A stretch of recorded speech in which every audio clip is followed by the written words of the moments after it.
Madame, Monsieur, bonsoir. Très heureuse de vous retrouver. Un printemps assez trempeur entre rafales et grisailles. Heureusement que le tout reste encore dans une grande douceur. Demain matin, et en dépit de la dorsale anticyclonique, les infiltrations dépressionnaires vont générer une météo venteuse avec un ciel relativement chargé, notamment sur les provinces sahariennes, probablement plus tard sur nos régions centrales. En prime, faites attention si vous êtes au volant près des côtes atlantiques nord et centre, car la brume sera très grossière, voire localisée. En deuxième partie de journée, alors comme on est impacté par deux systèmes dépressionnaires, le temps va tourner carrément à l'orage sur les plateaux de Phosphate, Ouelmess, les plaines atlantiques, le Haut et le Moyen Atlas, pour déborder pleinement au fil des heures vers l'extrême nord des provinces sahariennes avec quelques gouttes anecdotiques par endroit.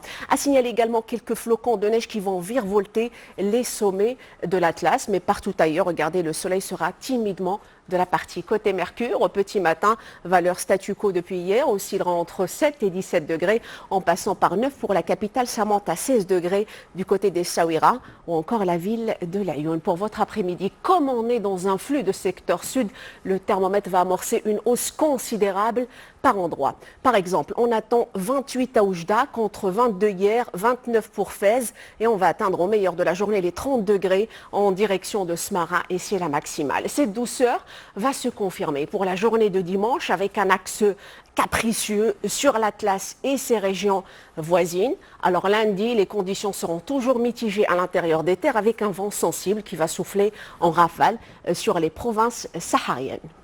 Sans plus tarder, avant de vous quitter, pour votre info de ce soir, je vous propose de mettre le cap sur les Bouches-du-Rhône en France.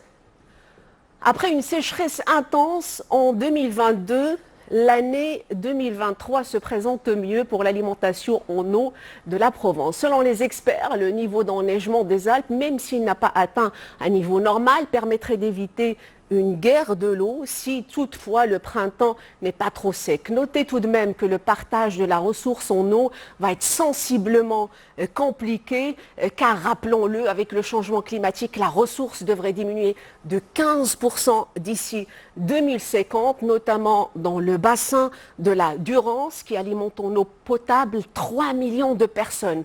Un gâteau qui diminue avec toujours autant de convives à table. Et sur ce beau plateau de la nature, s'achève ce bulletin. Merci d'avoir été des nôtres. Très belle soirée à vous sur 2M. Je vous retrouve avec beaucoup de plaisir demain.